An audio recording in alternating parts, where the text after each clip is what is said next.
projecte Reset s'endega perquè es detecta que moltes vegades les estructures col·legials no responen a les necessitats i expectatives de les infermeres. És per això que des del col·legi vàrem pensar que teníem que donar-li una volta de mitjó. Institucions com aquestes han de tenir com a objectiu principal l'autoexigència i la millora contínua, i és per això que aquesta institució ha de recuperar el sentit per a aquells que hi pertanyen, perquè els serveixi per al present i pel futur, pel seu exercici i desenvolupament professional.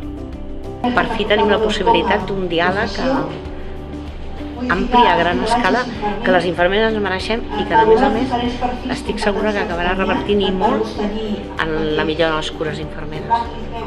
Estem fent el que no s'ha fet mai. Aquest és un projecte obert, és un projecte de consens, no és un projecte dirigit. Sabem molt bé el que volem i com ho farem. El que no sabem és el que ens trobarem, i aquesta és la màgia del projecte. Que cada una dirà allò que creu, allò que vol, allò amb el que somia, també des d'una perspectiva de la corresponsabilitat, de què podem fer nosaltres, com ho podem millorar, què hem de canviar, i des d'aquí es construeix no només el present, sinó sobretot el futur.